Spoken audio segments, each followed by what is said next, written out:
кеш жарық жұлдыз досбергенқызы, біз қайттан қауышып отырмыз. Өткенде біраз зат айтылмай қалды. Енді рахмет уақыт тауып келгеніңізге Ақтөбеге тағы да. Бізді осы подкаст жасап жатқан жігіттерді жаңағы жас демей, жаңа жоба демей, енді Ақтөбеге қош келіпсіз. Және бүгінгі сапарыңыздың мақсаты күні бойы АЭС туралы жиындар болып жатыр. Сол туралы бастасаңыз.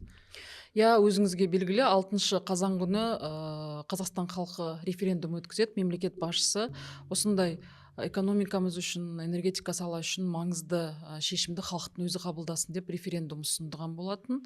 Енді өзіңізге белгілі, бізде қазір халықтың үніне құлақ асатын мемлекет тұжырымдамасы кезең-кезеңмен жүзеге асырылып келеді.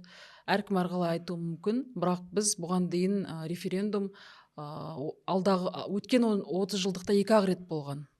Ал біздің қазіргі мынау екінші жаңа Қазақстан идеологемасында бұл екінші референдум, және бұл саясатқа қатысы жоқ, кәдімгі экономика, экология, энергетикалық тәуелсіздікке байланысты референдум өтейін деп жатыр. Соған байланысты біз халықтық штабтың құрамында келіп, халықтың арасында үгіт-насихат жұмысын жүргізіп жатырмыз. Үгіт-насихат деп айтуға келмейді, бірақ біз өзіміздің осы АЭС туралы білгенімізді, ол шынайы қаншалықты қажет, халықтың да сұрағы бар, қазір халықтың көзі ашық, олардың да сын тұрғысындағы сұрағына жауап беріп, жалпы ортақ пікірде болу. Енді мен өзім физик емеспін, атом немесе ядерщик емеспін, бірақ тарих пәнінің мұғалімі ретінде, жалпы Қазақстан азаматы ретінде, көзіміз ашық азамат ретінде бүгінгі таңда Қазақстанға АЭС-тің қажет екендігін менің көзім жетті, көп зерделедім.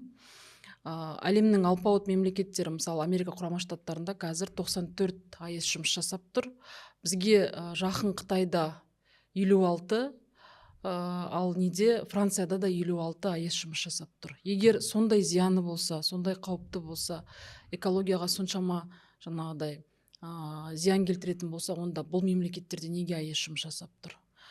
Мен көп өзімнің оқушыларымда, мен енді физмат мектебін басқардым, олармен де хабарласып отырмын. Барлығының айтқаны, шүбәсіз бізге АЭС керек. Соттан бүгінгі біздің кездесуіміз, бүгінгі біздің талқылауымыз 6 қазанда өтетін референдум. Ол референдумда қабылданатын шешім. Мен жалпы халықтың белсенділігіне сенем, өйткені халық бұған дейін әкімді сайлады, яғни саяси процестерге қатысу қазіргі таңда кезең-кезеңмен өзінің үлесін артып келеді, өзіміз біліп жатырмыз. Соңғы жылдары белсенді. Мысалы, менің өзімнің әке-шешем тұратын ауылда әкім сайланды. Олар өздері сайлады. Қаншама Ақтөбе облысында су басқан кезде мен өңірді араладым, шалғай ауылдарға бардым, біраз әкімдер сайланған. Яғни бүгінгі таңдағы қабылданатын саяси шешімдерге халық өзінің қатысуын, өзінің үнін қатуды үйренді. Сондықтан 6 қазанда кәдімгідей референдумға келетініне мен сенімдімін. Халықтың біраз басым көпшілігі бүгінгі қойған сұрақтарында экологиялық мәселеге қатысты, қауіпсіздігіне байланысты, ол қалай атылып кете ма, жарылып кете ма деп сұрақ қойып жатыр. Біздің қасымызда ядерлік физика ғылым институтының мамандары болды, ғалымдар, академиктер болды. Бүгінгі таңда бізде 3-ші деңгейлі ядерлік жаңағыдай электростанция салудың, жаңа атом электростанциясының жаңа технологияларын жүзеге асырылатыны, оны МАГАТЭ-нің өзі бақылайтындығы туралы мәселелер айтылып жатыр. Кадрлық потенциал туралы сұрап жатыр. Бүгінгі таңда 4 ғылыми зерттеу және университеттер бар, кадр дайындайтын. Дәл осындай, мысалы, Египет немесе Туркияда салып жатыр ғой, оларда бұндай университеттер жоқ. Яғни біз кадрлық потенциал тұрғысынан болсын, экология тұрғысынан болсын, қауіпсіздік тұрғысынан болсын, айтылған, қойылған сұрақтарға өз жауабымызды бердік. Жеке өз басым 6 қазанда барлық қазақстандықтарды референдумға келуге, конституциялық құқығын пайдалануға және біздің еліміздің технологиялық болашағы үшін, энергетикалық тәуелсіздік үшін дауыс беруге шақырамын. Ойыңызды, позицияңызды түсіндім, естідік. Енді бүгінгі ақпараттық ленталардың алғашқы жолдарын сіздің мәлімдемеңіз бермей тұр. Орыс тілді ақпарат құралдарда сіздің жаңағы әлеуметтік желіні бұғаттауға қатысты бір постыңыздан ақпарат шығарып жатыр. Соны кішкене ара-жігін ажыратып жібересіз ба? Мен бүгін уақытым болмады жауап беруге, өйткені біз таңертеңнен өзіңіз көрдіңіз, мынау қазір кешкі сағат 9, мен сізде 9-ға уақыт тауып келіп тұрмын. Оған дейін халықтың бел ортасында жүрдік. Иә, мен кеше емес алдыңғы күні өзім пост жарияладым. Пост жариялауға біздің елімізде 2 аптада бірнеше жаңағыдай жылдамдықпен балалардың суициді негіз болды. Және көптеген ашық ақпарат құралдарында ол суицидке итермелеген әлеуметтік желі, мессенджерлардағы сондай ойындар екендігін мен көзім шалды. Сондықтан менің негізгі постымдағы талабым бұл психологиялық қызмет. Қазіргі таңда мектепте психологиялық қызмет бар. Олар баланың мінез құлқын айқындайтын өзінің жұмысына алгоритмдер енгізу керек деп талап қойдым басында.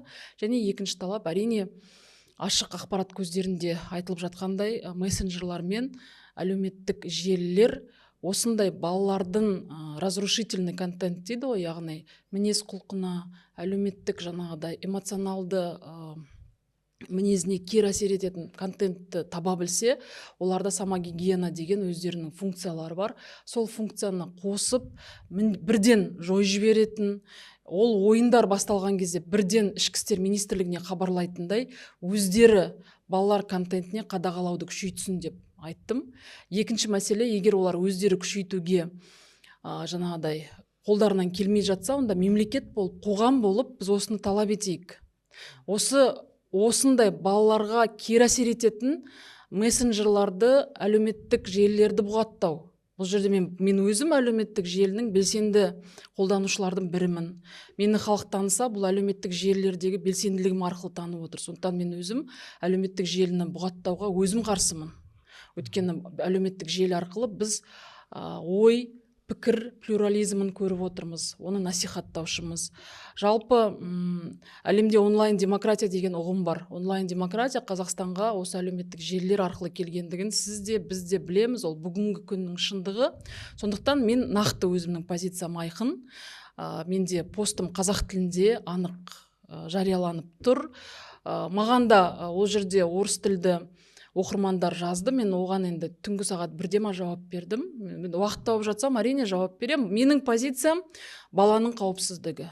Баланың қауіпсіздігіне байланысты қандай да бір риск болса, онда біз приоритетті түрде оны шешуіміз қажет. Мойынкелеп отыратын уақытымыз жоқ. Біз баланы өзіміз өсіп келе жатқан, бұғана қатпаған, санасы қатпаған баланың сондай қатыгез ойындардың құрбаны болып кетуіне әрине бәріміз қоғам болып қарсы тұруымыз қажет. Негізгі мәні осы. Оны астарынан саяси астар іздеп, оны бұрмалап жатқан нелерді білем, ақпарат құралдарын. Бірақ кім нені көргісі келеді, соны көреді, шын айту керек. Әйтпесе тайға таңба басқандай қазақ тілінде бәрі тұр. Сосын масс-медиа туралы заң қабылданды. Масс-медиа туралы заңдағы бүгінгі таңдағы басылымдардың медиа этикаға байланысты нормаларын біз сізбен өткен жолда талқылағанбыз. Сондықтан да менің ойымша жалпы масс-медиа өкілдері заңды бір қарап шығып, ақпаратты дұрыс, шынайы ақпарат таратудың негізгі өздерінің міндеті екендігін қайттан естеріне салу керек деп ойлаймын. Жарайды, түсінікті. Сіз менің жеке ойым бір андай өртеніп тұрған тақырыптарды басыптыңыз, аяз тақырыбы, жаңағы суицид тақырыбы. Бұл енді бірнеше ай бойы сізге бір лентадан түспеуіңізге бір осы түрткі болады деп ойлаймын. Ақтөбеге жиі келесіз. Өткенде шет жағасын сұрадым. Біздің Ақтөбеге қатысты шалғай ауылдарға, әріптестеріңіз бара бермейтін, әкімдер бара бермейтін ауылдарға өткен жаз бойы аралап шықтыңыз. Ақтөбенің картинасын айтып бересіз бір қысқаша? Ақтөбеде не жетпейді, не сұрайды халық? Енді Ақтөбеде жалпы 30 жылда қордаланған проблемалар бар.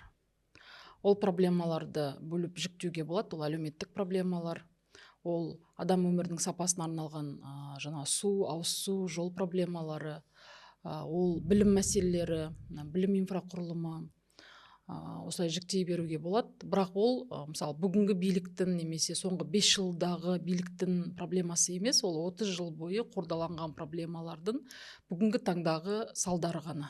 Біз соны нақты айтуымыз қажет.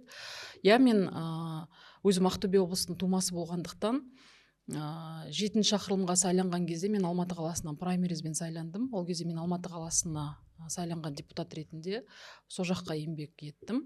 8 шақырымда мен партиялық тізіммен сайланғаннан кейін таңдау түскен кезде әрине туып өскен жеріміз болғандықтан осыған да еңбегіміз сіңсін деп Ақтөбе облысының өңірін таңдағаным рас.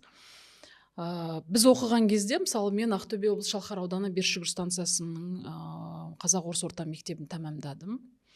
Мен 2000 жылы Әл-Фараби атындағы Қазақ ұлттық университетке бірден оқуды бітіре салып университетке түстім. Сол жерде мен Алматыдағы ең үздік бітірген мектеп оқушыларымен тең жүрдім. Былай қарайтын болсақ, біз Ақтөбе облысы Шалқар ауданы Бершүгір станциясы, яғни шынай айтқанда ауылдық жағдайдағы мектепті бітірдік. 91 жылы мектепке барып, 2000 жылы мектеп бітірдік. 93 пен 98 жылы елімізде үлкен кризис болды. Ол кризис біздің отбасымызда да болды. Ата-анамыз айлық алмаған кезең. Сол кезеңдерде неше түрлі індет тарағаны, халықтың жағдайының күрт нашарлағаны, ол ауылдан басталады ғой, былай қарайсыз. Соның барлығын біз өткердік. Бірақ соған қарамастан біздің біліміміз жақсы болды. Біз Алматы қаласындағы Мен деген мектептің түлектерімен иығымыз тең түсіп, пікірсайысқа да қатыстық, үздік барлық студенттік конкурстарға қатыстық. Алматы қаласы сол кезеңде бізге не берді, соның бәрін біз өзіміз көріп, біліп, ұстап, тұтынып, ол жерде біздің адами потенциалымыз кәдімгі дамыды.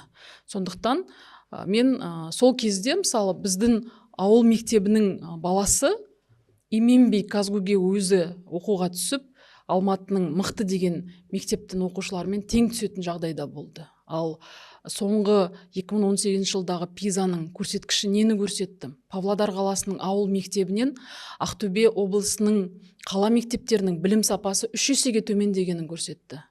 Бұл менің ойымша сондай парадокс. Ақтөбе ол бұрыннан интеллектуалды өңір болды. Ақтөбе облысының алғашқы халықаралық олимпиада жеңімпаздарының барлығы ауылда, қала мектептер, бізде ондай айырмашылықта болған жоқ. Сондықтан да мен сол потенциалды біз қалай тез арада жоғалтып алдық, маған сол бір парадокс, сол түсініксіз. Мен әрі сізге жұмыс ары қарай жоспар жасауға, жұмыс істеуге. Адами капитал тұрғысынан маған сол бір мықты, өзімді қатты ойландырады. Мен бұған дейінгі әкімге де осыны қатты айтқам. Бізде өндірістік өңір, біздің облысымызда құдайға шүкір табиғи байлық та бар. Біздің 14 па 12 ауданның халқы да өзі әртүрлі, билікке қол жайып отырған аз, былай қарағанда тырмысып өздері бір нәрсе жасауға дайын. Бірақ бұның ең негізінде интеллектуалды потенциал болған. Мен сол интеллектуалды потенциалды жоғалтып алмасақ екен деп менің ойым сол. Биыл мен 7 ауданды араладым, осы жазда 10 күнде, оның ішінде Ырғыз ауданында болдым. Мен бұған дейін де подкасттарда бұл мәселені айтқам. Бұл жолғы фокусым жалпы ауылдағы әйел мәселесі болды, шын айту керек. Өйткені біз қазір әйелдің құқығы туралы мемлекет басшысы үлкен мүмкіндіктер ашып жатыр. Мен оның бір науқанға айналып кетпей, белгілі бір үстірт нәрсе болмай, шын ауылдағы әйелдің жағдайы қандай екен, жалпы ауылдағы әйелге не қажет деген фокуспен мен ел аралап көрдім. Ауылдағы, шалғай ауылдағы әйелдің жағдайы мүшкіл. Суды тасиды, тасыған суын жылытады, отын жағады, үйінде жұмыс жасамайтын отағасы болса, соның бәрін жамандығын жасырып, жақсылығын асырып, бүкіл баласының айыз-пысына өмір сүріп, әйтеуір күйбең тірліктің бәрі ауылдағы әйелдің мойнында. Сондықтан да кеше су кеткен жерде де әйелдің мен шын андай проблемасын, соның бәрін көрдім. Мені қазір үлкен бір ойландыратыны бұл бірінші жол мәселесі. Жол мәселесі болғанда мынау Қарабұтақ Ырғызға баратын жолды біз өзіміз көрдік, көрсеттік. Оны Скляр да өзі өзінің несіне алды, бақылауын алды. Одан кейін Қандыағаш Шалқар жолы. Мысалы, біз енді тек қана Ақтөбе облысында емес қой, біз басқа өңірлерге де барамыз ғой. Оңтүстіктің жолдары сайрап жатыр, шын айту керек, Ал бірақ сондықтан да республикалық сол жолдарды жөндеу керек деп ойлаймыз, өйткені бұл біз Ресеймен қарым-қатынас, логистика, ана жол Қарабұтақтың жолымен 1 сағатта қаншама КамАЗдар, жеңіл машиналарды алып өтіп, былай қарағанда қатынап жатыр. Яғни бұл жерде бұл үлкен транзиттік потенциалы бар күре жолдар, сондықтан да оны жөндеу қажет деп ойлаймын. Одан кейінгі инфрақұрылым мәселесі бізде Ақтөбе облысында шағын жинақты мектептер бар, яғни шағын 60 баладан оқитын. Бір шетінен әрине ол мектеп болса, онда ол ауылдың жағдайы бар деген сөз ғой. Бірақ дегенмен бізде қазіргі таңда мынау күрделі жөндеуді қажет ететін мектептердің де басым көпшілігі Ақтөбеде бар екендігі ол да жасырын емес. Сондықтан да ол мәселені де қолға алу қажет деп ойлаймын. Мен енді жазда жайлы мектептердің біразын аралап көрдім. Сапасы жағынан өзіме салынып жатқан мердігерлер, құрылысы ұнады. Егер жайлы мектептер қосылып жатса, сосын мемлекет басшысы айтқандай жайлы мектептердің өзінің басқаратын арнайы управляющий компаниясы болатын болса, олардың білім деңгейі біздегі озық білімнен жаңағыдай жүзеге асырылатын болса, онда Ақтөбе енді сол білім саласын жөндеп алады деп ойлаймын. Жақсы жақтары да бар. Мысалы Харриет Уот университеті ашылды. Біз өткен подкастта да сізге бұны айтқам. Қазір Ақтөбенің, мысалы, мен жаз бойы көрдім, Өскеменнің ниш бітірген балалары Ақтөбеге келіп осы жерде оқып жатыр деген сөз. Яғни бұл дегенмен бір шетінен біздің облысымызға жаңадан ақша келеді деген сөз, жаңа инвестиция деп айтуымыз қажет. Бұның бәрін дұрыстап қолға алатын болса, ертең алыс жақын шет мемлекеттерде осы мамандыққа, осы университетке, Британияға барып оқығаннан гөрі Қазақстанға келіп оқыған әлде қайда былай қарағанда тиімді болатын маршруттар болатын болса, бұл да біздің туризм мәселесінде, экономикалық кіріс мәселесінде де ол үлкен жақсы инвестиция деп ойлаймын. Сондықтан да әрине бәрі қатар. Бірақ қазір мына жастар келіп жатыр билікке, олардың нақты өзінің мақсат міндеттері бар.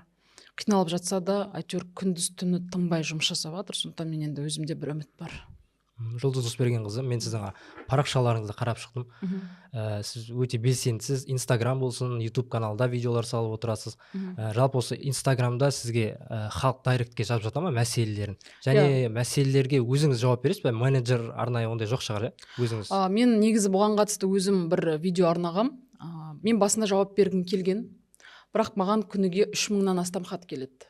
Қазіргі белсенділігіме байланысты басында ол 30 хат болды, потом 300 хат болды, қазір 3000-ға астам хат келеді. Оған енді менің физикалық мүмкіндігім жоқ.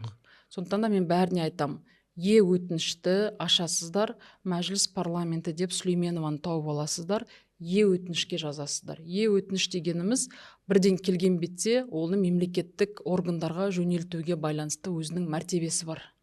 Және өтінішті қараудың мерзімімен ол хаттың кәдімгі өзінің жаңағы жауапкершілігі бар. Сондықтан да қазіргі да қарап отырған көрермендерге айтатыным, маған көп адам жазады, мен оны қазір оқуға мүлдем не жоқ, мен оны оқуға да физикалық қарауға да мүмкіндігім жоқ. Сіз енді ойлаңыз, 3000 хат былай қарағанда 24 сағат тәулігіне. Сондықтан кімде шын жаңағыдай күйіп баратқан жұмыс болса, мысалы, жылдап шешілмей жатқан әлеуметтік салаға байланысты, денсаулық сақтау саласына, білім саласына байланысты, әйелдердің құқығына байланысты, отбасылық зорлық зомбылық көрген, харассмент көрген, сондай менің негізгі тақырыптарым бойынша мәселелер болса, өтінішке хат жаза алады. Өтініш дегеніміз ол кәдімгідей бағдарлама. Өздері парламентке хат жазған кезде, мемлекеттік органдарға хат жазған кездегі өтініш деп шығатын бағдарлама. Сондықтан да ол Google-ға енді бәрі жаза алады ғой. Google-дан тауып алып сөйтіп жіберсе, олардың біріншіден мен оны мемлекеттік органға жөнелтемін. Көп жағдайда біз бас прокуратураға жолдап жатамыз, сыбайлас жемқорлыққа қарсы агенттігіне жолдап жатамыз, үлкен сұрақтар болатын болса. Немесе жаңағыдай мемлекеттік органдарға да жөнелтіп жатамыз.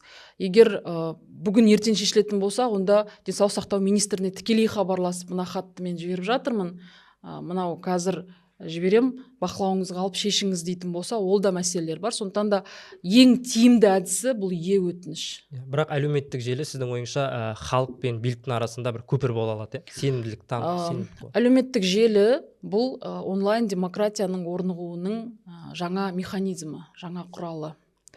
Әлеуметтік желі арқылы адамдар билікке деген сенімі артатын механизм деп білемін. Сонымен қатар биліктің не жасап жатқанына көз жеткізе алатындай нақты сондай құрал. Әлеуметтік желіні біз дамытуымыз қажет.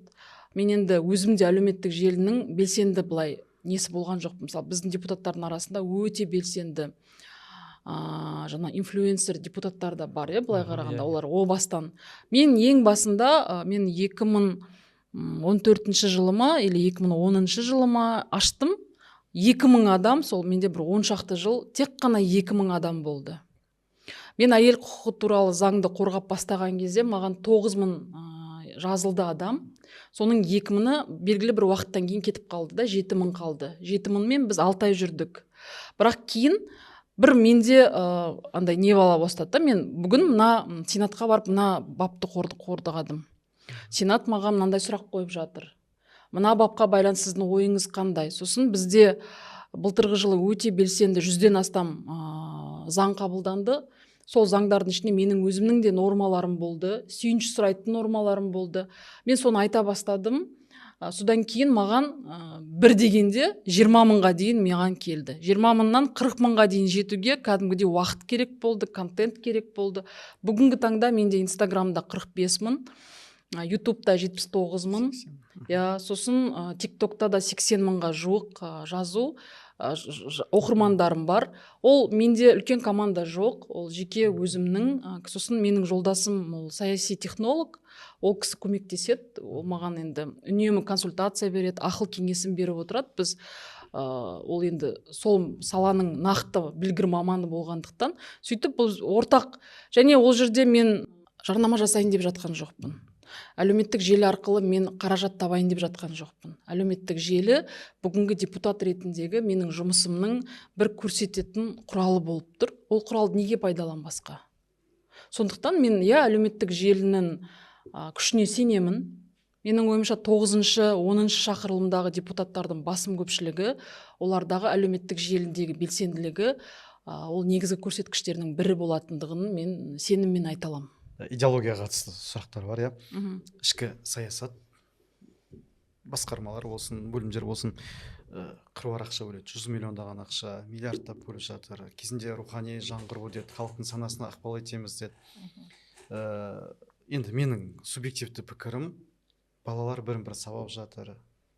Ақтөбе облысында қыздар, орамал таққан қыздар бірін-бірі сарайдың ішіне апарып ұрып жатыр. Кеше бірін-бірі сабап өлтірді оқушылар. Нәтижесі қайда сол миллиардтардың, жаңағы идеологияның, ішкі саясаттың? Сіздіңше не жетпейді, неге осындай жағдайға түсіп кеттік? Біз ұлттық құрылтайды құрдық қой. Сіз өте дұрыс айтып отырсыз. Біз экономикалық мәселенің шешімі бар. Егер зерттеу жасайтын болсақ, сауалнама жасайтын болсақ, белгілі бір мықты экономистерді жалдап жаңағыдай зерттеу жасайтын болсақ, экономикалық мәселені шешуге болады деп ойлаймын. Инженерлік техникалық мәселенің де шешімі бар. Әлеуметтік саланың да шешімі бар. Бірақ шешімі жоқ бір күрделі сала бұл әрине идеологиялық сала. Және егер ол сала 30 жылдан астам құлдырауда болатын болса, үнемі көзбояушылыққа немесе жаңағыдай науқаншылдыққа бой алдырған сала болатын болса, онда әрине ол проблемасы көп болады. Ұлттық құрылтай құрылды. Ұлттық құрылтайдың 117-ден астам мүшесі бар. Ол мүшесіне барлық азаматтық қоғам өкілдері, белсенді зиялы қауым өкілдері, елде сый құрметі бар азаматтар басын қосты. Бұндағы негізгі мақсат әлеуметтік немесе экономикалық мәселе емес. Осы 30 жылда қордаланып тіпті шешімін табу қиын деген сұрақтардың шешімін іздеу. Бізде енді бұрынғы тарихымыздан 300-дің басын қосып құрылтай құрған ғой. Ол кезде енді жаугершілік заман, территорияны қалай сақтаймыз, халқымыздың жаңағыдай қалай аман қалдырамыз деген де сұрақтар. Қазірде де сондай жаугершілік болмасын, бірақ идеологиялық тұрғыдан былай қарағанда көзге көрінбейтін майданда ұлтымызды қалай сақтаймыз деген сұрақ тұр. Тарам-тарам жойылып кетпестін, Жүсіпбекше айтқанда сол жойылып кетпестін қамын ойлау үшін істеуіміз қажет деген кезде бізде ұлттық құрылтай құрылды. Ұлттық құрылтайда мен 2023 жыл мемлекет басшысының алдында да өзім баяндама жасағам тәрбиеге байланысты. Біз біраз уақыт тәрбиені мектептен іздеп келдік. Бірақ тәрбие бұл тал бесіктен, яғни тәрбиенің негізгі өзегі бұл отбасында. Отбасын өзінің бір тәрбие функцияларын ата-анамыз шын айту керек кейде естен шығарып алады. Қазіргі таңдағы мына балалардың смартфонмен, әлеуметтік желімен, мессенджермен жападан жалғыз қалуының бір себебі отбасындағы ата-ана баласымен не сөйлейді, қай тақырыпта сөйлеседі, баланың жанайқайын қалай түсінеді, оған қалай жауап береді деген кезде біздің ата-анамыз дәрменсіз болып қалды. Өйткені кезінде тәуелсіздіктің алғашқы өтпелі кезеңіндегі өзі телевизорге телмірген ұрпақ қазір ата-ана. Өзі ата-анасының жаңағыдай мейірімін, мәпелеген тәрбиелесін көрмеген ұрпақ қазір өзі ата-ана болып отырғандықтан да бәлкім бұл сол ұрпақтың тәрбиеден кеткен кемшін тұстар шығар. Оны да біз ашық айтуымыз қажет деп ойлаймын. Иә, бәлкім маған қазір ата-аналар қолдамайтын шығар, қарсылық болатын шығар, бірақ біз егер өзіміздің шын іріндеп тұрған жарамызды өзіміз ашып, жазып, соған жаңағыдай дәрімен тамбасақ, онда біз қалай қоғам боламыз? Сондықтан мен өзім ойлаймын, идеологиялық жаңағыдай рухани жаңғыру, қандай да бір пафосқа толы мемлекеттік бағдарламалардың жұмыс жасамауы, ол отбасылық тәрбие өзегімен байланыспауынан. Бұл бір мәселе. Екінші мәселе, біз ұлттық құрылтайда мемлекет басшысының тапсырмасымен біртұтас тәрбие деген бағдарлама қабылдадық. Білесіздер, мемлекеттік кеңесші соған арнайы оқу ағарту министрлігін шақырып, бүкіл ведомствоаралық комиссияны шақырып, сол бағдарламаны қарастырды. Жалпы мемлекет басшысы бізге қазір 12 құндылықты айқындап берді. Еңбек, кәсіби біліктілік, отансүйгіштік, заң мен тәртіп, жауапкершілік. Неге? Идеология дегеніміз ол құндылық. Егер бізді осы территорияны сақтап қалуымызға кезінде бізге бір базалық принцип болған, мінез құлқымызға негіз болған, бұл ар, ұят, намыс деген ол қасиеттерімізге сол құндылықтар негіз болса, бүгінгі таңда 21 ғасырда біз технологиялық дамыған мемлекет болуымыз керек.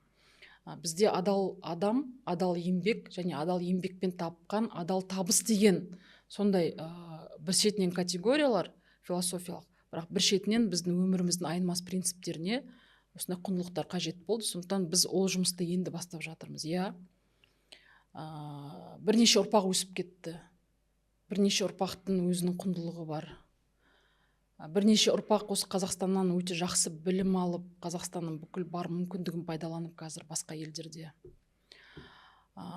Кейде мен өзім ойлаймын, біз дарынды балаларымызды жақсы оқытып жатырмыз, бірақ оларға тәрбие беруден біз бәрібір де кемшін кетіп жатырмыз. Ауылға барасың, ауылда көздер жәудіреген, елім, жерім деп тұрған қаншама ұрпақты көресің, бірақ олар білімді жақсы ала алмады. Олар бір әдеби повесть туралы сұрайтын болсан, екі сөздің басын қосып сөйлей алмай қиналып тұрған кезде жүрегің ауырады. Қазіргі ауыл мектептеріндегі, енді өзіміздің тума-туыстарымыздың балаларымен сөйлескен кезде кейде соған көріп өзін жаның ашиды. Ал үлдемен бүлдеге орап, жеген алдында, жемеген артында дарынды балаларды мектебіне оқытқан балаларымыз мектепті бітіре сала шетелге кетіп, шетелден Қазақстанға миығынан қарап тұрған, ол да сенің жанына батады. Енді сондықтан да бұл үлкен проблема, үлкен проблема. Жүйелі мәселелер басталды, мысалы лудоманияға қарсы заң болсын, вандализмге қарсы заң болсын, күшейтілген нормалар. Бұл алғашқы қадамдар. Бұл мәселелер қатаңдатыла береді деп ойлаймын. Бірақ мына біртұтас тәрбие бағдарламасында қазір біз отбасылық тәрбиеге көп көңіл бөлініп отыр. Жалпы тәрбие бұл үлкен күрделі процесс. Бұл сабақ барысындағы тәрбие деген бар. Сабақтан тыс уақыттағы тәрбие деген бар. Мектептің ішіндегі тәрбие бар. Яғни мектепке кірген бетте тәрбиелеу керек бір шетінен. Екінші, мектептен тыс уақытта қоғам тәрбиелейтін нәрсе бар. Ақпарат құралдарымен тәрбиеленетін нәрсе бар. Және бұның барлығының ішінде ойып тұрып орын алатын бұл отбасылық тәрбие. Біз әрбір отбасында не болып жатқандығын білмейміз. Бірақ күнделікті біздің таблоидтардан оқитын отбасындағы болып жатқан жан түршігерлік қылмыстар біздегі отбасылық тәрбиенің дұрыс емес екендігін көрсетеді. Сондықтан біз енді қазір біртұтас тәрбие бағдарламасы қабылдап бір жылдық мониторингтен кейін отбасы тәрбиесі не болады деген сөзге қайтып келуіміз қажет деп білем. Мектепке кезінде ИДН деген болды ғой, инспектор. Кәмелетке толмаған балалар. Соны мүмкін қайтып келу керек шығар. Өйткені мектептегі қылмыстың өршіп бара жатқандығы бұл да бір қоңырауда, бұл да бір мәселені көрсетеді. Одан кейін бізде әлеуметтік педагог бар, бірақ біз әлеуметтік қызметкер, яғни социальный работникті енгізуіміз керек мектептерге. Осындай оның бір психологиялық қызметтің өзін қазір біз 500 балаға деп отырмыз, ол да аздық етеді. Бізде білікті психологтар, психологиялық қызмет бүкіл жұмыс жасайтын жерде қолжетімді болу керек, және психологтарымыз лицензияланған, кәдімгі 4 жыл біліктілігі бар, сертификат алған, лицензиясы бар психологтар болу керек деп ойлаймын. Сондықтан да мен Бұған қатысты енді нақты кітапты оқуға баулу қажет, онлайн гаджеттарды шектеуіміз қажет, өйткені баланың эмоционал денсаулығы бар. Мына дүниенің бұндағы моральдық контенттің моральды тұсына ешкім жауапкершілік алып отқан жоқ. Мемлекеттік органдарды белгілеу керек шығар. Мессенджерлардың енді шын көріп отырмыз ғой. Мысалы, Америка құрама штаттарында, көптеген штаттарында қазір 14 жасқа толмаған бала ол аккаунт аша алмайды әлеуметтік желіде. Оған арнайы зерттеулері бар, арнайы заңдары бар. Мен мысалы былтыр біз сабақ барысында смартфон қолданбасын деген норма үшін 3 ай жүріп жан жақта дәлелдедік, меншік құқығы басқа. Ал шын мәніне келгенде бұл былай қарағанда баланың эмоционал денсаулығы. Бала күйзелісте. Өйткені бала смартфондағы, тиктоктағы тез қарайтын нәрсеге көз үйреніп, дені, зейіні бұзылғандығын біз что-то ұмытып кетеміз. Мәселе сонда деп ойлаймын. Құсбергенқызы, идеологиядан кейін бірден азаматтық қоғамға көшейік. Азаматтық қоғамда идеология сияқты. Қыруар ақша бөлініп жатыр. Жақсы, мен бәрін ақшамен өлшеп кеттім бүгін, бірақ менікі де дұрыс емес шығар. Енді ар жағында азаматтық қоғам деген дүние жатыр. Азаматтық қоғам қазір бізде биліктің бір қолшоқпарына айналып кетті, зал толтыру, білмеймін, бір шараны ұйымдастыру оргмоменттерге азаматтық қоғам жұмылдырып кетті. Олар бір бөлім сияқты, әкімдіктің бір бөлімі, басқарма сияқты жүгіріп кетті да. Меніңше азаматтық қоғам мен билік бір деңгейде болу керек.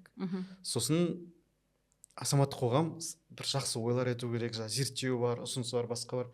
Өкінішке қарай азаматтық қоғам бізде азаматтық қоғам функциясын атқарып отқан жоқ. Мен жеке субъективті пікірім, және Ақтөбеде жағдайға қатысты көрген бойынша сондай ой түйіп отырмын. Сіздіңше Ақтөбеде демей-ақ қояйын, жалпы азаматтық қоғам бізде қандай болу керек, қалай жүру керек, жалпы көңіліңіз тола ма оларға, білмеймін, сіздің ойыңыз басқа шығар. Енді мен жалпы азаматтық қоғамға құрметпен қараймын. Карл Поппердің ашық қоғам, сол туралы үлкен зерттеуі бар, оны бәріміз оқыдық. Азаматтық қоғам туралы кезінде Амангелді Айталы-атамыз көп жазды. Оның мемуарларында да айтады, азаматтық қоғам мықты болса. Түсіндім, ажыратып жіберейін қазір, нақтылап. Азаматтық қоғам болғанда мына биліктің айналасындағы үкіметтік емес, биліктік, үкіметтік емес ұйымдар, немесе оны гонга деп айтады. Үкіметтің айналасына шоғырланған азаматтық қоғам шоғыры, сол туралы нақтыласам. Жалпы бүгінгі таңда менің жеке субъективті пікірім, азамат ретіндегі үкіметтік емес ұйымдар олардың заңын қайта қарау керек шығар. Бізде азаматтық альянс бар.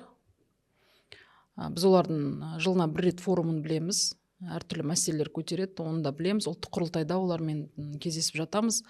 Бірақ мысалы су тасқыны болған кезде азаматтық қоғам өкілдерін мен естігім келеді.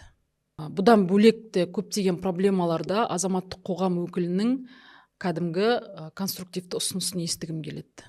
Мен қазір волонтерларды жақсы көріп жатырмын. Волонтерлық жұмыс жолға қойылып келеді. Ол біздің табиғатымыздан бар. Бұрыннан көмектесу, үме жаңағыдай. Үме көтереді. Ол бұрыннан табиғатымыздан бар. Ал жалпы мысалы әйел құқығы туралы заңды қорғаған кезде мен осы әйел құқығы туралы үкіметтік емес ұйымдардың ішінде құқықтанушылардың жұмысын көрдім.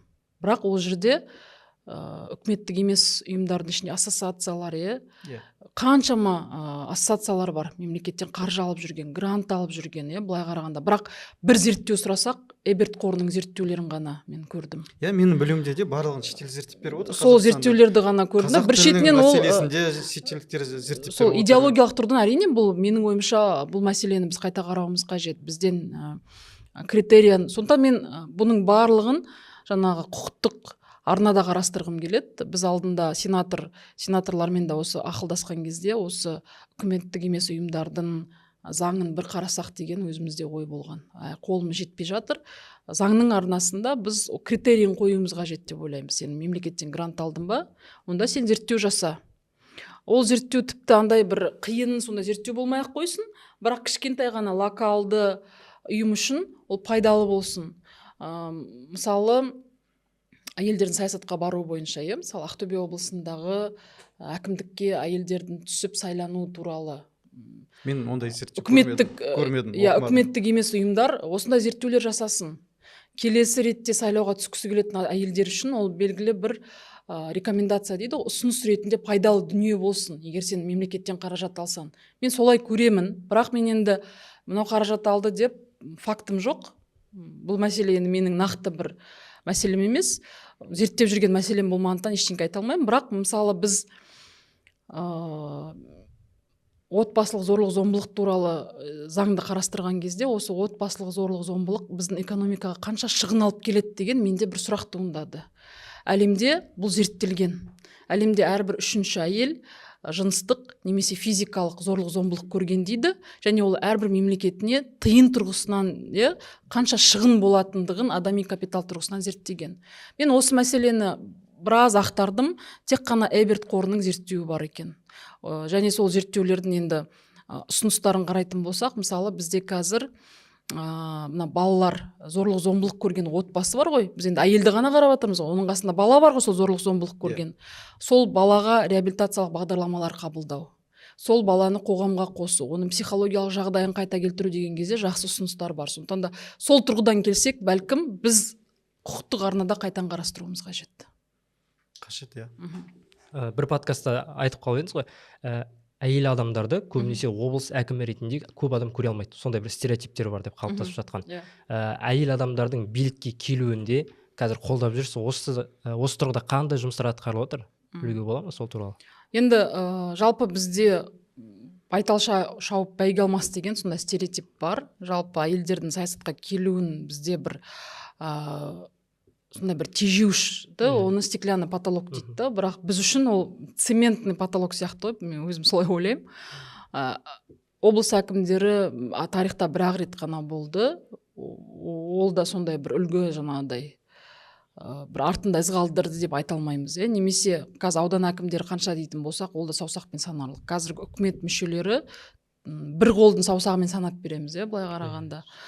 Бірақ әйелдердің саясатқа келуі ол не береді? Бұл әлеуметтік проблемалардың шешімінде отбасында мысалы аналарымыз қалай проблеманы шешуге көзқарасы бар, әйел ретіндегі, баланы дүниеге алып келген адам ретіндегі, үкіметте де сондай болады. Мысалы бізде гендерлік бюджеттеу деген тақырып бар. Біз қазір бюджет кодексіне осы ұғымды енгізе алмай жатырмыз. Бірақ бұл гендерлік бюджеттеу дегеніміз жаңағы қаражатты әйелге еркекке бөлу деген емес. Бұл бөлінген республикалық қаражатты тиімді жұмсау. Мысалы Швейцарияда денсаулық саласына көп қаражат бөлінеді, бірақ қар күреуге қаражат мүлдем бөлінбеген екен. Сосын олар зерттейді. Қар күрелмеген кезде кім құлайды? Әйел құлайды. Кім аяғын сындырады? Әйел сындырады. Және аяғын сындырған, құлаған әйелді емдеу үшін мемлекет денсаулық саласына 2-3 есе, кейде 5 есе көп қаражат жұмсайды екен. Сөйтіп Швейцария үкіметі ойланып, онда біз қар күреуге ақша жұмсауымыз қажет деп, олар соны енгізеді.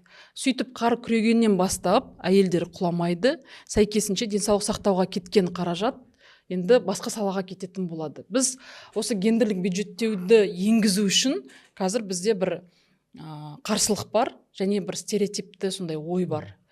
Бүгінгі таңда бізде Айтенова Шолпан деген зерттеуші қыз бар, зерттеу институтының басшылығы. Олардың зерттеуіне қарайтын болсақ, бізде орта және шағын бизнес 12 миллионға дейін тендерге қатысатын шағын және орта бизнестің өкілдері, басшылары әйелдер. Бірақ әйелдер небәрі 12 миллионға тендерға қатысып, ауылдан келген әйелдерге, қыз келіншектерге жұмыс орнын тауып беріп, сондай тұрақты жұмыс орнын беруде олар көп өздерінің жауапкершілік алуда. Ал 40 миллиардтап тендерге қатысатын бұл ливневка, бұл жол, бұл инфрақұрылым, әлеуметтік объектілердің құрылысы, тағы да басқа үлкен тендерге қатысатын ер азаматтар. Және ол жерде бірде-бір әйел жоқ. Бірақ егер шынтуайтына келген кезде ол зерттеулердің ары қарай ашып көрсетеді, сонда ливневка тендерге қатысты қаражатты алды, бітірмей тастады. Жол саламыз деп жаңағыдай жауапкершілік алды, тендерге қатысты қаражатын алды, бітірмеді. Немесе мектептің құрылысы үшін 70% білесіздер аванс төленеді. Мүмкін 30% аванс төленеді, кейде ол 70 миллионға дейін қаражатты қамтамасыз етіп жатады. Бірақ мектеп бітпей тұрады. Белгілі бір нәрсесін бастаған, ол бітпей тұрған әлеуметтік инфрақұрылым объектісі ол халықтың шын айтқанда жаңағыдай несін тудырады, ашуын тудырады. Бірақ бұның артында ер азаматтар. Мен енді біреуді бөлгім кеп тұрған жоқ, ер азаматтардың намысына тиейін деп тұрған жоқпын, бірақ мен осы жасалған зерттеудің тілімен сөйлеп тұрмын. Бізге бүгінгі таңда гендерлік бюджеттеу ұғымын бюджет кодексына кіргізуіміз қажет. Бұл ерлер мен әйелдерді теңдей бөлу, қаражат соларға қарауда емес. Бұл жалпы мемлекетіміздегі мынау ысырап, рәсуа болып атқан қаражатты бәлкім бір ой елегінен өткізіп, тиімді салаға жұмсау керек шығар, сол тұрғыдан. Сондықтан мен жалпы әрине әйелдердің сайысқа көптеп келуін қалаймын. Кезінде мен алдында да бір-екі жерде қатты айттым, біраз әйелдер ашуланып маған ренжіп жүрді. Бізді тәрбиелеген, бізді жетелеген адам болған жоқ. Біз енді өзіміздің әйтеуір белсенділігімізбен келіп ілесіп сөйтіп жұмыс жасап кеттік. Бірақ бізден кейінгі бір ұрпақ болатын болса, мен қазір жол салғым келеді. Өткен аптада мен 40 шақты әйелді Аманат партиясына Томирис деген жоба бар. Кәдімгідей іріктеуден өтеді. Сол іріктеуден өткен әйелдерді саяси белсенділік мектебінен өткізіп оқытамыз. Соның бірінші, екінші легіне қатысқан, екінші потогына қатысқан әйелдерді мен парламентке шақырып, парламенттегі депутат әйелдеріміз бар, парламентте шешім қабылдауға қатысып жүрген бюроның мүшелері бар, барлық әйелдермен кездестіріп, сонымен қатар біздің фракцияның жетекшісі бар, әлеуметтік мәдени даму комитетінің жаңағыдай комитеттің төрағасы бар, бәрімен кездестіріп, бірінші кезеңіндегі саяси жұмысқа кіріспе ретінде біз көрсеттік, есігін ашып. Бұл жұмысты біз ары қарай жалғастыра береміз. Мен енді өзім жастар парламентін жастарды шақырып, шын олар бір парламентте бір заседание өткізсе екен деп спикерге ұсыныс дайындап жатырмыз. Біздің комитеттің төрағасы Асхат Аймағамбетовпен бірлесіп. Бұл да парламентаризмнің ашықтық институтының бір құралы ретінде болады. Жалпы адам сену керек. Парламент ол алыстағы, қол жетпейтін, сондай емес. Парламент сенің өміріңнің жақсартуына шешім қабылдап жатқан жоғары заң шығарушы орган. Сен оған экскурсияға келе аласың, сен оның жұмысына қатыса аласың, сенің сайлаған депутаттарың бар, оған өзің ұсыныс бере аласың, онымен етене жұмыс жасай аласың, қоғамдық негізде деген сондай бір месседжбен осындай ойларды ашық жасап жатырмыз. Әйелдердің саясатқа келуі ол бүгінгі таңдағы гендерлік теңдікті жүзеге асырудағы мемлекет басшысының бізге айқындап берген негізгі саясатының бірі.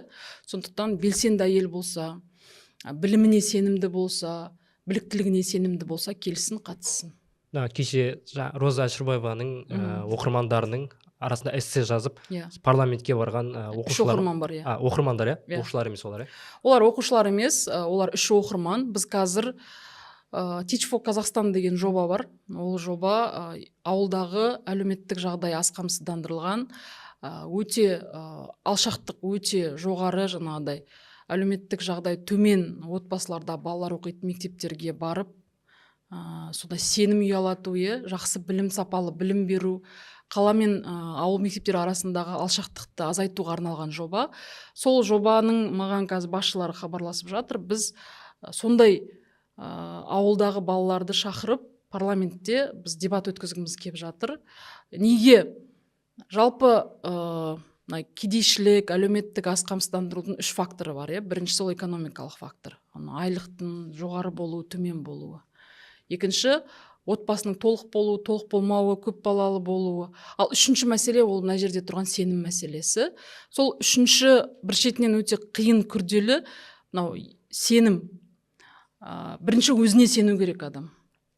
Өзіне сенген кезде оның діңгегі қалыптасады. Ол осы қоғамға нық келіп, өзінің сұрағын сұрай алатындай, сеніммен жүре алатындай сондай бір философиялық өзінің бір жолы болады. Сол өзіне деген сенім, кейін мемлекетке деген сенім, қасындағы қоғамдастыққа деген сенімді ұялату үшін біз осы жобаны жасағымыз келіп жатыр. Біз 15 қазанға деп жоспарлап отырмыз. Сол балалар келсе, бірақ бұған дейін біз экскурсияға көрсетіп жүрдік қой. Ендігі кезең олар кәдімгі депутаттар отыратын жерге отырып, өздері бір белгілі тақырыпты алып, соны зерттеп келіп, соған қатысты бір пленарлық отырыс өткізіп көрсек қалай болады? Сол өзіміздің ойымыз, арманымыз болып жатыр. Адамдардың құқықтық сауатын ашып, бір жағынан нигилизммен күрес. Жаңа Шолпан Айтенованы айтып қалдыңыз ғой. Қуанып отырмын сіздің аузыңыздан сол Шолпан сияқты мықты сарапшының зерттеуінің қорытындысы бір назарыңызға ілініп, оны бір айтып жүргеніңіз. Зерттеу резерч деп аталады, оның ұйымы. Оның мықты зерттеулері бар, гендерге қатысты, басқаға. Бірақ мен енді Астанада билікте қарап отырамыз ғой, мәлімдемелерін тыңдап отырамыз, оқимыз. Енді мемлекеттік ақпараттық тапсырыс деген ұғым бар, Кеше масс-медиа туралы біз сөйлестік өткен подкастта, оны қозғағым келген жоқ, бірақ айналып келгенде сұрап қалайыншы.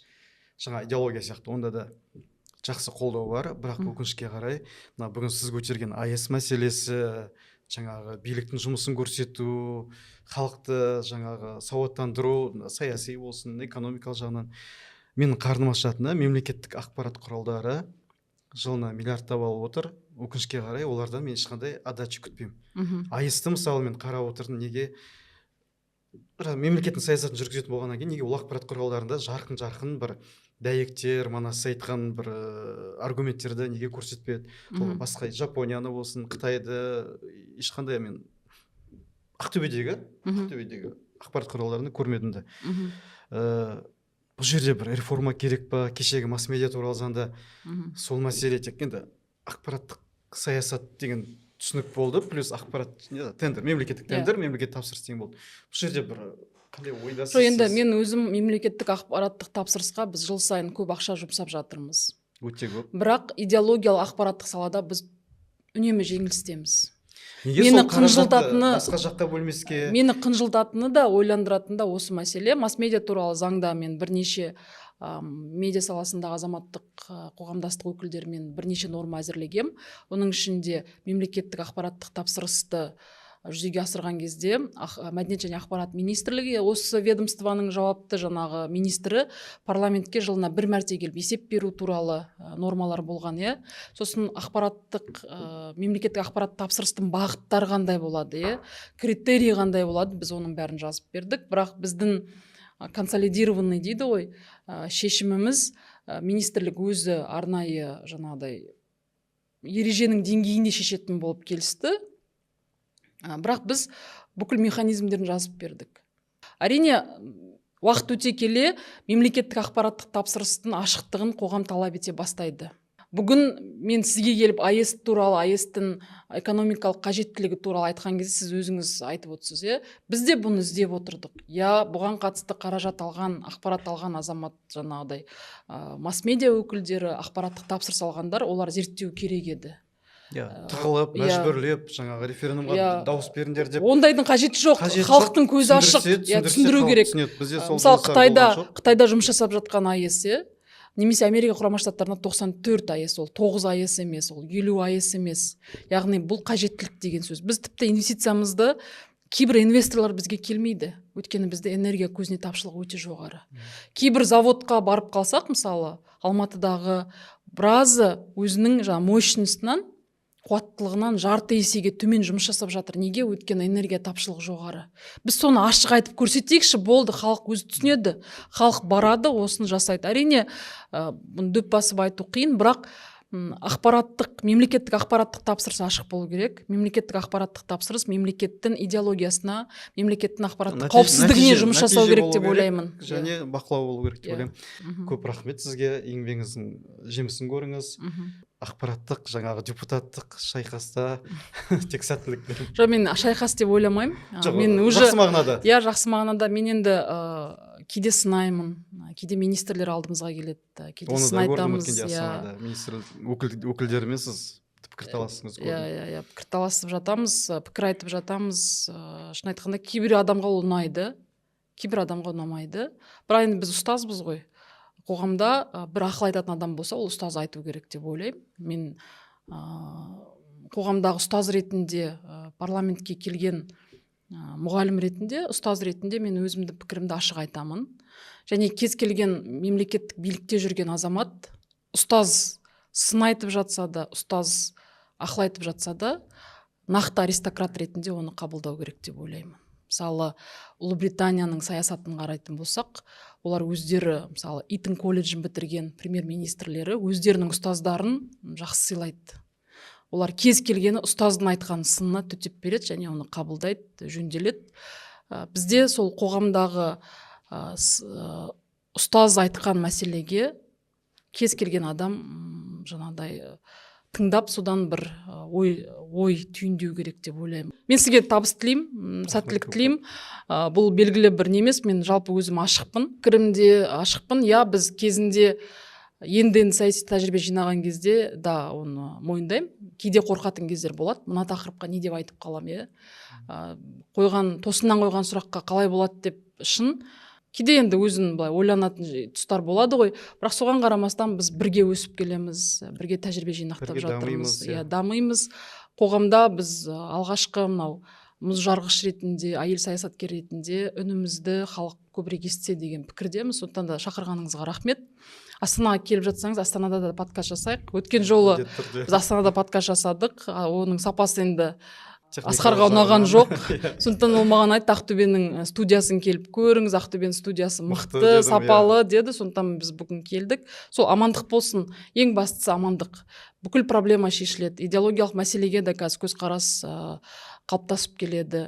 Ақпараттық саладағы тапсырыс саласы да айтыла бастады. Көптеген зерттеушілер олардың ойын ашық көрсетіп жатыр. Сондықтан да менің ойымша рет-ретімен шешіліп келеді. 30 жыл шешілмеген мәселе. Оны бір күнде, 2 жылда шешу мүмкін емес. Бірақ ең бастысы ол ашылғаннан кейін, жараның беті ашылып, ірін алынғаннан кейін, ол дәрі барғаннан кейін ол жазылады. Мен осылай ойлаймын. Сондықтан да еліме, жеріме амандық тілеймін. Бәрі дұрыс болсын. Рахмет. Астанаға бара жатсаңыз жолыңыз болсын.